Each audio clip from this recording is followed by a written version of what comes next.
Radio Forex Hispana presenta en vivo y en directo el punto de encuentro, el punto donde tú te sumas. Esto es Punto 9 con Sergio Rocha. Comenzamos. 9 de la mañana con 32 minutos. Gracias por acompañarnos el día de hoy en este espacio en vivo aquí a través de Radio Forex Hispana. Yo soy Sergio Rocha y le doy la bienvenida para esta emisión del día de hoy, 11 de noviembre, Día de los Veteranos allá en Estados Unidos. Sin embargo, como el feriado es meramente federal, sí hay apertura de mercados allá en Estados Unidos, si no me estoy equivocando. Pero bueno, el día de hoy, fíjese usted que tenemos en este arranque de jornada, espérame porque no tengo notas de que haya arrancado la jornada. Igual ya ando yo aquí de gratis, pero bueno, en fin. Pues ya nos la echamos. Oiga, el día de hoy el Reino Unido dio a conocer el 21º dato de la agenda macroeconómica de esta jornada, que era la tasa de desempleo y el mercado laboral. Bueno, pues la tasa de desempleo descendió a los niveles más bajos desde inicios del 2008, aunque los sueldos crecieron más tímidamente de lo esperado, lo que muestra el motivo por el que el Banco de Inglaterra pues podría no tener prisa en subir los tipos de interés. El desempleo entre los británicos bajó hasta un 5.3% en el tercer trimestre, lo que es el nivel más bajo registrado desde el primer trimestre del 2008, meses donde, bueno, pues estaba golpeando la crisis financiera subprime en su extensión por el mundo. Los economistas estaban esperando que el día de hoy se publicara una tasa de desempleo estable en el 5.4%. El porcentaje de desempleados que ha llegado a un máximo de 8.5% en 2011, se fue reduciendo en los últimos años y en 2015 ha continuado contrayéndose incluso más rápido de lo que el Banco de Inglaterra estaba esperando. Sin embargo, los salarios no han aumentado con la misma fuerza en contra de las previsiones del banco. La semana pasada, la entidad británica anunció que la tasa de inflación cercana a cero solo aumentaría lentamente, aunque se mantuvieran los tipos de interés durante el próximo año, y con esto, bueno, pues está, digamos, alejándose, ¿no?, el momento para hacer ese primer movimiento de subir las tasas de interés en el Reino Unido. Aquí la cosa es que mientras los empleadores británicos no tengan que competir con salarios para hacerse de pues nuevos trabajadores, se supone que la capacidad ociosa del mercado laboral, que es muy difícil de medir, sigue existiendo, y por lo tanto la presión hacia la inflación no empezaría a apersonarse todavía, ¿no? Entonces, mientras todas estas condiciones siguen igual y el salario no crece allá en el Reino Unido o crece, vamos, de forma subyugada, bueno, pues el Banco de Inglaterra dice todavía tenemos espacio para mantener la política ultra relajada y con esto pues darle un poco más de oportunidad a la recuperación económica. Pasando a otro tema, fíjese usted que durante la sesión asiática se dio a conocer que el crecimiento de la producción industrial de China se moderó en octubre, mientras que las ventas minoristas aumentaron y la inversión se redujo, lo que pues muestra que todavía hay presiones a la baja sobre la economía de China que podrían requerir más apoyo político. La producción industrial creció en octubre a una tasa anual del 5.6%, señaló este miércoles la Oficina Nacional de Estadísticas, quedándose corta con el pronóstico de los analistas que andaban viendo más bien un 5.8% de crecimiento, y también quedó por debajo del 5.7% de septiembre. La inversión en activos fijos subió un 10.2% en los primeros 10 meses del año, desacelerándose ligeramente desde el beneficio de un 10.3% en el periodo de enero a septiembre. Los analistas estaban esperando un alza del 10.2%. El crecimiento de las ventas minoristas continuó mejorando, expandiéndose a un 11% en octubre frente al 10.9% de septiembre. Los analistas habían pronosticado un crecimiento del 10.9% y en general los datos, aunque no son alentadores, revelan cierta estabilidad del sector manufacturero. Sin embargo, se está desacelerando significativamente, dicen, por la debilidad de la demanda. Esto lo comentaba el economista Suzhou de mercados emergentes en la Commerzbank allá en Singapur. Bueno, pues ahí tiene usted cómo van las cosas precisamente en China. Y pasando a otra información, el gobernador del Banco de Japón, Haruhiko Kuroda, reiteró este miércoles su postura de mantener la actual política monetaria relajada hasta la tasa de inflación, pues que llegue al objetivo del 2%, ahí algún día cuando esto pase. Durante una sesión parlamentaria, Kuroda dijo que Japón está a mitad de camino de cumplir con este objetivo, por lo que el banco va a seguir con su política relajada hasta que lo logre. Kuroda prevé que la tasa de inflación avance hacia el 2% cuando el impacto de la caída de los precios del crudo comience a desvanecerse. Y bueno, pues ahí un poquito como Stanley Fischer, ¿no? Es decir, bueno, pues nada más falta que dejamos de caer y volvemos a subir, ¿no? Pero ¿cuándo va a ser eso? Ahí sí, quién sabe. El Banco de Japón mantuvo en su reunión del 30 de octubre su programa de estímulos sin cambios, a pesar de rebajar sus previsiones de crecimiento y de inflación. La próxima reunión se va a celebrar en los días 18 y 19 de este mes. Apúntele ahí en su agenda. Y bueno, pues vamos a ver si ahí cambiaron de opinión o qué es lo que están viendo. Son ya las 9 de la mañana con 38 minutos. Déjeme le cuento cómo están los mercados en esta jornada para esta mañana. Abre ya el mercado accionario en Estados Unidos. El Dow Jones tiene un primer movimiento alcista de 25.69 unidades. El día de ayer el cierre también fue ligeramente alcista después de todo. En esta mañana, en su primer movimiento, aumenta la cotización 0.14% y actualmente el Dow Jones está ganando 0.19%, cotizando en las 17.791 unidades. El Fitch de Inglaterra gana el 0.72% y está en las 6.320 unidades, mientras que el DAX Industrial de Alemania gana hasta el 1.09% en este momento, con 10.951 unidades. El CAC 40 de Francia gana el 1.14% en este momento, está en las 4.968 unidades. Y en Portugal también ya se empiezan a recuperar un poquito después de la caída de Passos Coelho. Parece que el mercado empieza ahí a seguir el buen tono del resto de las bolsas. El PCI 20 de Portugal está en las 5.286 unidades, repuntando 0.59% en esta jornada de la sesión asiática. El Nikkei 225 de Tokio subió muy ligeramente, 0.1%, mientras que el Standard & Poor's asiático ganó medio punto porcentual al final de esta jornada. En lo que es el Shanghai Composite tuvimos una ganancia del 0.27% y el Hansen de Hong Kong terminó con una pérdida chiquitita del 0.22%. Así las cosas en esta mañana del día de hoy.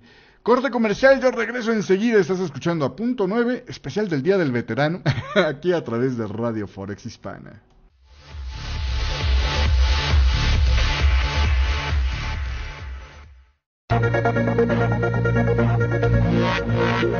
Punto 9. Lo hacemos juntos.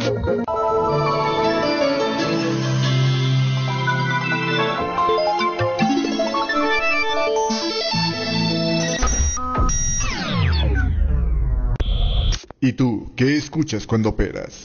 Hola, ¿qué tal? Yo soy Sergio Rocha y esta es la información. La señora Pelosi continuaba el movimiento alcista. Tenía hasta la zona de los 28.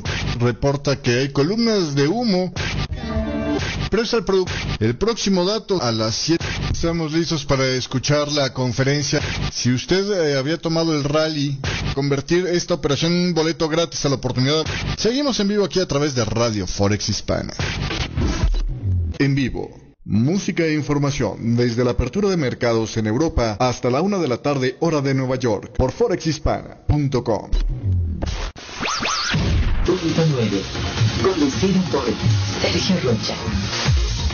Y seguimos con más aquí en vivo a través de Radio Forex Hispana. Fíjese usted lo que dice en Alemania el día de hoy, el comité que tiene de asesores de economistas del gobierno de Alemania opina que crecerán un 1.7% este año y 1.6% el próximo año en un contexto político-económico marcado por la crisis de refugiados.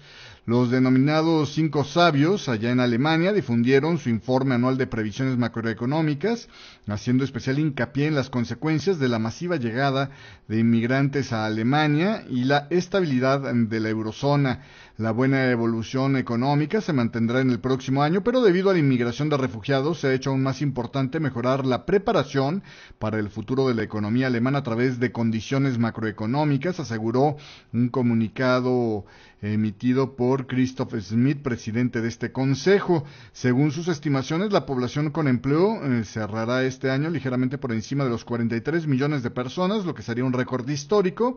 Y bueno, pues en el próximo año calculan 43.3 millones. La tasa de desempleo, por su parte, también se elevará ligeramente el año que viene. Y si el presente ejercicio concluye en un 6.4%, dicen por acá, y para 2016 lo esperan en un 6.6%.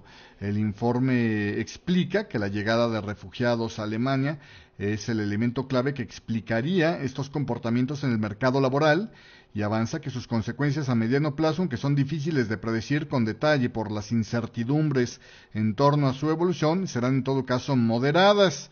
Así que bueno, pues no hay tanto problema, dicen por acá. En cuanto al Banco Central Europeo, le pidieron que ralentizara un poco el aumento en su hoja de balance. Y bueno, pues el Estado alemán, dicen, va a mantener su superávit, aunque el equivalente al 0.7% del Producto Interno Bruto de este año se pasará a un 0.2%. Así que bueno, todavía lo consideran dentro de superávit. Bueno, pues esto es lo que decía el Consejo de Asesores Económicos de Alemania. Y continuando con más información, el señor presidente del Banco de la Reserva Federal de San Francisco, John Williams, dijo que hay argumentos sólidos para que el Banco Central pueda subir los tipos de interés en diciembre si la economía sigue mejorando, y hay confianza en que las tasas de inflación podrían subir. Esto según una publicación del USA Today. En una entrevista con este periódico, Williams dijo que no ve indicios de fragilidad ni de falta de impulso en la recuperación económica, inclusive a pesar de los obstáculos como la debilidad de las economías extranjeras que están afectando negativamente a las exportaciones americanas. Williams piensa que seguirá adelante el crecimiento del 2% para Estados Unidos, y bueno, pues que es miembro con derecho a voto allá en el Comité Federal de Mercados Abiertos, el organismo que decide las tasas de interés dentro de la Reserva Federal de Estados Unidos, pues se une a las voces que han estado saliendo en este mes diciendo precisamente que también ven posible, y haciendo eco a Janet Yellen, diciendo que también ven posible el aumento de las tasas de interés, si todo sigue como va, en los Estados Unidos. Y continuando con más información, fíjese usted que varias cosas sobre el tema de los mercados y financiero allá en la eurozona. Por un lado, la Unión Europea, dicen, ahora estaría considerando retrasar en un año la fecha de las reformas para los mercados financieros, que se supone debían entrar en vigor en 2017, ya que un miembro de la Autoridad Europea de Valores y Mercados dijo a última hora del martes que tal vez no estaría listo a tiempo para poner estas normas en práctica. La Directiva sobre Mercados en Instrumentos Financieros se acordó en 2014 en respuesta a la crisis financiera del 2008 y pretende limitar el comportamiento arriesgado en la negociación de valores. Está previsto que la ambiciosa legislación, que abarca desde la regulación de los negocios de derivados de materias primas hasta normas de transparencia para la cotización de bonos, entra en vigor el 3 de enero de 2017. Sin embargo, después de analizar los sistemas que las firmas de servicios financieros y los supervisores necesitarían para aplicar las normas previstas, el regulador comunicó a la Comisión Europea que no le sería posible llevar a cabo la práctica de ciertos aspectos de esta legislación en 2017. Nuestra opinión preliminar es que se necesita un retraso, señaló Martin Merlin, miembro de la Comisión ante el Comité de Asuntos Económicos del Parlamento Europeo. Si quisiéramos tener una aplicación fluida y efectiva, tendríamos que decidir cuál debería ser el alcance y la duración de este retraso. El enfoque más simple y más sólido desde el punto de vista legal sería retrasar todo el paquete por un año más, señaló. La principal barrera para su aplicación es el desarrollo de la tecnología de la información clave que necesitarían las firmas de servicios financieros y los reguladores en su proceso, que podría durar, dicen, al menos un año y no estar listo antes del 2017, señaló este presidente del organismo de regulación, la Autoridad Europea de Valores y Mercados, allá en Europa, el señor Stephen Mayor. Bueno, pues ahí tiene usted el calendario para accionistas y reguladores para aplicar las normas y construir los sistemas de tecnología de la información necesarios. Es extremadamente apretado. Hay áreas en las que el calendario ya es simplemente inviable. Agregó: la duración exacta de la demora se decidirá por el Colegio de Comisarios, formado por representantes de los gobiernos de los 28 países de la Unión Europea. La Comisión va a debatir entonces el asunto en el Parlamento Europeo y los gobiernos de la región antes de que se tome una decisión. Eso es por este escenario. Por el otro lado está el tema, hay un run cada vez mayor de que el Banco Central Europeo podría estar teniendo problemas con el mecanismo único de supervisión bancaria.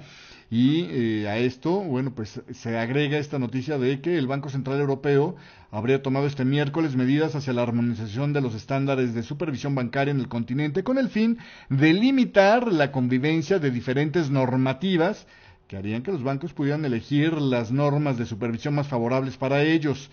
El Banco Central señaló que ha iniciado un proceso de consulta sobre la armonización de las opiniones y criterios que dan a las autoridades nacionales margen para interpretar las normas de la Unión Europea. El Banco Central Europeo publicó un proyecto regulator sobre el ejercicio de opciones y criterios, además de un proyecto de guía. Estos documentos sientan las bases sobre cómo se armonizaría el ejercicio de las opciones y los criterios en la legislación bancaria en la eurozona. Es un paso muy importante hacia la creación de condiciones equitativas en el sector bancario de la eurozona.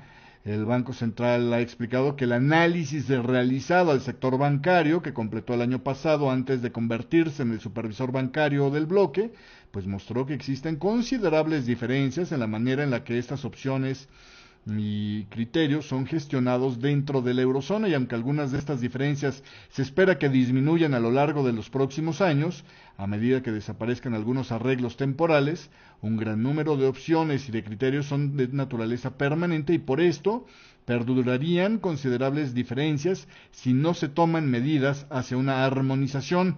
El Banco Central indicó que las diferencias que actualmente existen en la materia de opciones y criterios que se ejercen dañan considerablemente las condiciones de igualdad dentro de la unión bancaria, razón por las que se trata de un tema prioritario para el mecanismo único de supervisión. Agregó también que el periodo de consulta de documentos comienza este miércoles y terminaría el próximo 16 de diciembre. Bueno, pues ahí, no sé a usted, pero a mí me suena que se está haciendo todo esto al vapor y sobre las rodillas, a ver si no queda medio chueco al final de cuentas, pero bueno, por lo pronto, así las cosas.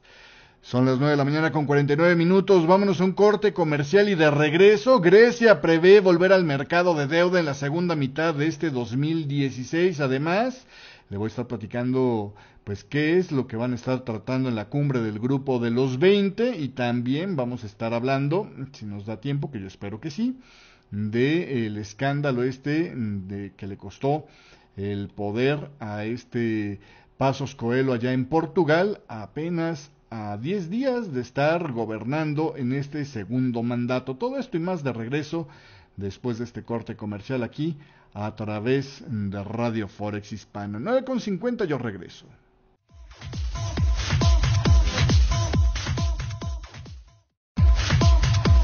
Punto 9. Lo hacemos juntos.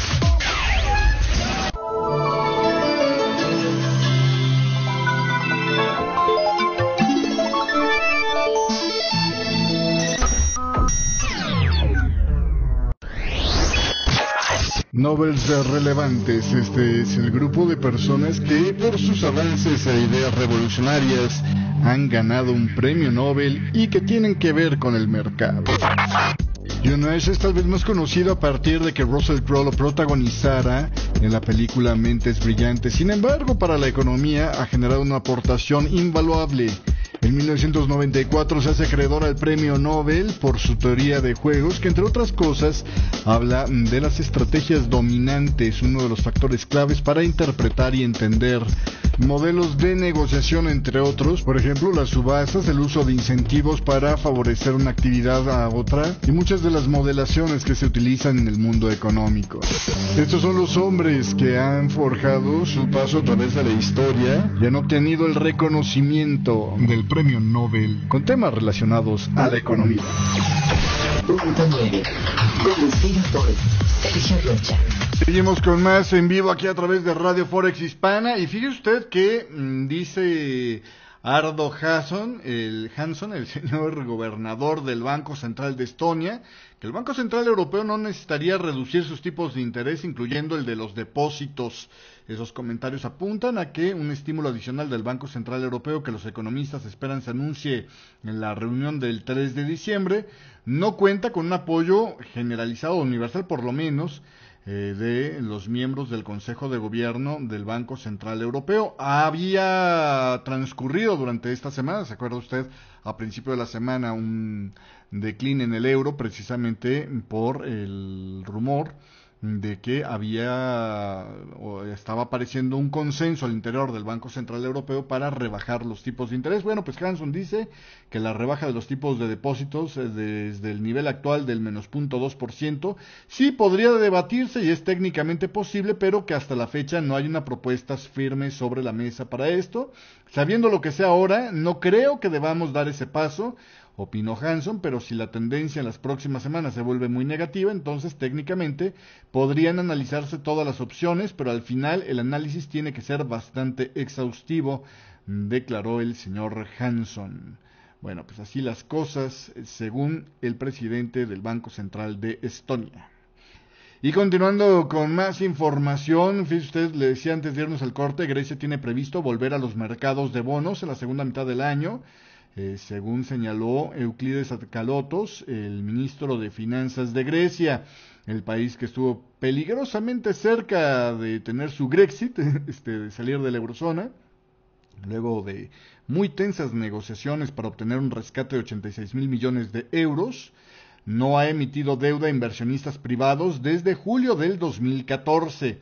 En una parte de un acto en Londres, Euclides Akalotos dijo que se habría reunido ya con fondos este martes para abordar varios temas, entre ellos el posible regreso. Hay muchos inversionistas que querrían invertir, pero están asustados con la salida de Grecia de la eurozona y la posibilidad de que el programa pudiera no funcionar. Los acreedores internacionales de Grecia han prometido a Atenas aliviar más de su deuda si cumpliera con los términos del rescate, el tercero que lleva ya desde el 2010. Akalotos señaló que dudaba que el alivio llegara en los próximos meses, pero sería crucial para recuperar a los inversionistas. Bueno, es que sí, yo creo que mínimo tiene que haber un buen periodo donde Grecia esté tersamente cumpliendo lo que le pide la troika, o bueno, ya no es la troika, la cuadriga de acreedores, porque está incluido ahora el mecanismo europeo de estabilidad financiera, y después de eso, viendo que ya se llevan bien, digamos, que lo voy a decir un poco cruel, pero que al señor Alexis Tsipras le quedó bien la correa, entonces ya estarían, pues, digamos, un poco menos temerosos de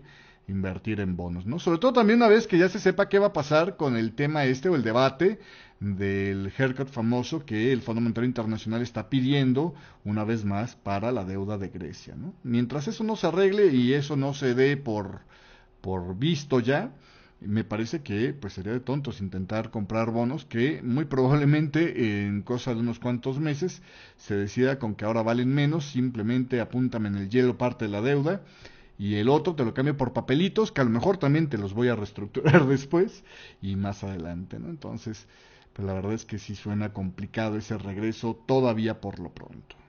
Continuando con más información, fíjese usted que la situación, digamos, un tanto inestable de la economía mundial, con la desaceleración de China, el crecimiento económico que está siendo anémico, pues en la eurozona y en otros lados, y la caída de los precios de las materias primas que están presionando a economías emergentes, todo esto será el escenario que encontrarán los líderes mundiales en la reunión que van a tener del grupo de los 20 en Antalya el 15 y 16, el grupo de los 20, que tiene a las mayores economías desarrolladas y emergentes del mundo, así como la Unión Europea, representan el 85% de la economía mundial y más del 75% del comercio mundial. Este grupo de los 20 se ha convertido así en una herramienta imprescindible para acordar normas financieras y bancarias al alcance mundial, al poder sentar en la misma mesa a las mayores economías del mundo, como los de Estados Unidos, China, Japón o Alemania, tanto como los personajes importantes en las economías emergentes, como es Brasil, México o Sudáfrica, o invitados como el caso de España. Más de 6 años después de la crisis que pegó después de la crisis subprime de Estados Unidos, el grupo de los 20 quiere fijar las últimas piezas importantes de una regulación diseñada para evitar que se repitan colapsos bancarios que llevaron a los rescates multimillonarios de entidades financieras en los Estados Unidos y Europa. Estas reformas prevén que los bancos mantengan importantes reservas de títulos que puedan convertir en liquidez en caso de que haya problemas con algún prestamista, una medida que sigue la cauda de regulaciones conocida como Basilea III. Esta norma incrementó la cantidad de capital que deben mantener los bancos para hacer frente a los riesgos en los que se incurren. El objetivo sería evitar que un banco quiebre sin contar con fondos suficientes para hacer frente a su desarme, sobre todo los que son sistémicamente importantes, y para entonces se debe recurrir al dinero de los contribuyentes para evitar la incertidumbre, como pasó ya con el desarme de Lehman Brothers en 2008. Los últimos flecos, dicen, de esta regulación se están ultimando, según se ha hecho saber por Mark Carney, presidente del Consejo de Estabilidad Financiera, que coordina la regulación financiera del Grupo de los 20.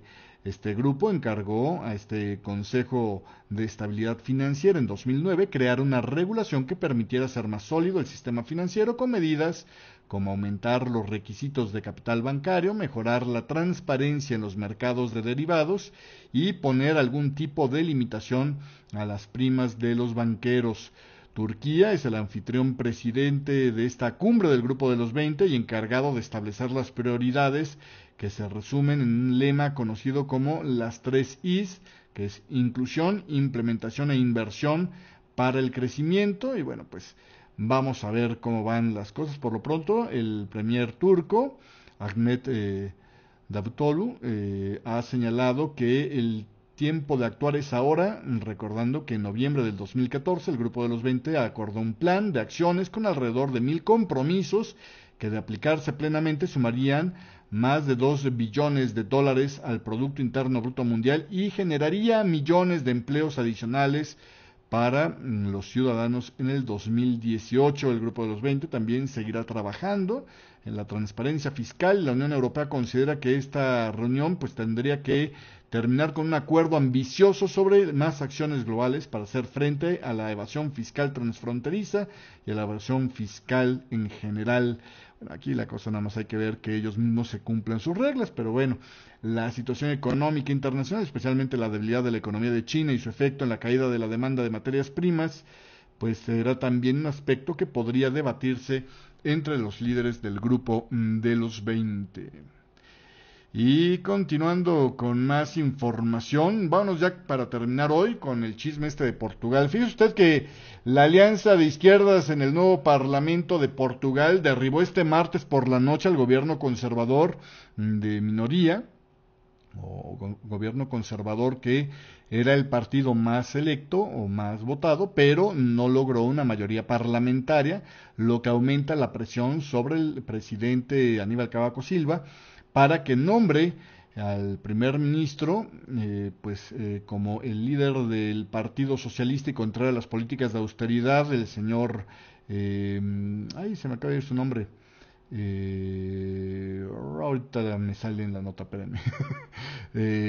La moción de rechazo del programa de gobierno de Passos Coelho, con solo 11 días en su mandato, se produce tras 4 años de fuertes recortes de gastos y subidas de los impuestos para incumplir con las expectativas de los votantes, pero sí la de los acreedores, cuya economía, aunque ahora crece nuevamente, se contrajo acusadamente entre 2011 y 2013. La rebelión parlamentaria es la señal más reciente de cómo ha cambiado el panorama político europeo, y ojo, este es el punto importante en esta nota, han aumentado la popularidad de los pequeños partidos que prometen restablecer los ingresos perdidos por los trabajadores y pensionistas, contraviniendo las restricciones fiscales impuestas por la rama ejecutiva de la Unión Europea. El rechazo de este martes del programa de Passos Coelho, por 123 votos en contra frente a 107 a favor, ha puesto fin automáticamente a su mandato y bueno, pues ahora Aníbal Cavaco Silva,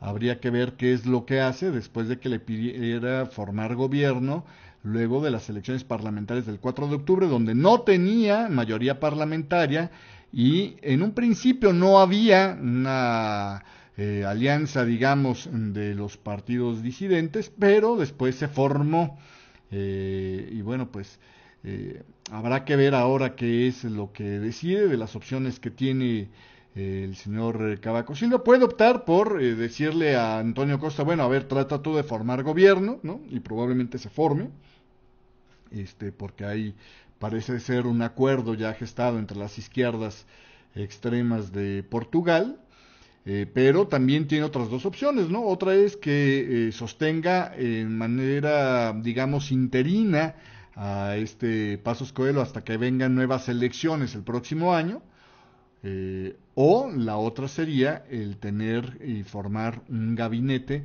para mantener el gobierno. Entonces, bueno, pues vamos a ver qué tal van las cosas. Por lo pronto, Antonio Costa dice, se pueden mejorar las rentas de las familias sin compartir la misma opinión sobre la OTAN, por ejemplo. Se puede aliviar la asfixia física de la clase media, aunque no estemos de acuerdo sobre la nacionalización del sector energético. Cavaco Silva, un conservador que es de la misma formación a la que pertenece Passos Coelho, pues va a tener que tomar estas difíciles decisiones. Y pues analistas allá en Portugal piensan que Cavaco Silva entregará las riendas del país a el señor Costa, porque la alternativa, que sería un gobierno en funciones, solo tendría poder constitucional para aprobar leyes de emergencia de corto plazo y por ley las nuevas elecciones tendrían que esperar hasta junio del próximo año. No creo que el presidente esté siquiera considerando esta hipótesis, decía por ejemplo Luis Márquez Méndez, exdirigente del Partido Socialdemócrata de Passos Coelho. Costa ha prometido descongelar pensiones, reducir el impuesto a los restaurantes del 23 al 13%, modificar los tramos del impuesto sobre la renta para ofrecer más asistencia a las rentas bajas y devolver los salarios de los funcionarios a los niveles que tenían en 2011. Vamos, todas las reformas para atrás, o al menos estas que generarían huecos, que no están explicando pues cómo cubrirían para mantenerse en línea con la austeridad. Ahí es donde está lo peligroso de este tema. Hay que recordar que el día de ayer los empresarios allá en Portugal pues mandaron una carta abierta a los políticos diciendo, ¿saben qué, señores? La inestabilidad es lo peor que nos puede pasar en este momento, ¿no? La incertidumbre política que hay desde las elecciones ha elevado la rentabilidad de la deuda portuguesa a 10 años, que este martes, le digo, por lo pronto se situaba en el 2.77%, y el día de hoy, deje ver, ay, no la tengo aquí, qué mala suerte, y esta se la digo en un ratito más, pero bueno, así las cosas el día de hoy.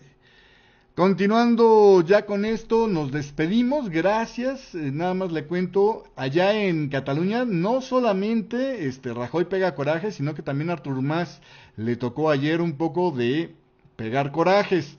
Fíjese usted que la CUP de 10 diputados frustró este martes la investidura de Artur Mas como presidente de la Generalitat en la primera votación, en la que solo los 62 diputados de Junts pel Sí han votado a favor frente a los 73 votos en contra de la oposición en bloque. Un día después de que Junts pel Sí y la CUP unieran fuerzas para aprobar en el Parlamento catalán una declaración de inicio de proceso independentista este martes, pues no se hizo un acuerdo para proclamar a Mas como presidente catalán para la nueva legislatura, en una votación en la que se necesitaba una mayoría absoluta de un mínimo de 68 diputados. Así que bueno, pues todavía el jueves se va a volver a hacer un intento más de votación para investir al señor Mas, pero llama la atención, ¿no? Que de repente pues está vendiendo, vendiendo caro su amor, ¿no? En la CUP allá en Cataluña. Bueno, pues así al menos es como se ven las cosas desde afuera. Vamos a ver qué pasa en los próximos días, pero eso también ya empieza a tener tintes de telenovela. Y hasta aquí llego yo, gracias por la compañía. Si me está escuchando en vivo, quédese con nosotros. En un rato más hacemos la charla del día de hoy. Y si me está escuchando en una versión grabada a través de YouTube, pues muchísimas gracias. Nos vemos por aquí el día de mañana. Pásela bonito. Chao.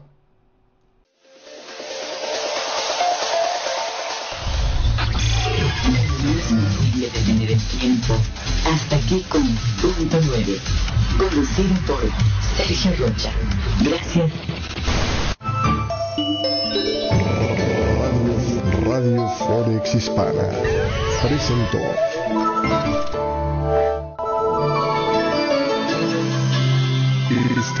Estás escuchando Radio Forex Hispana.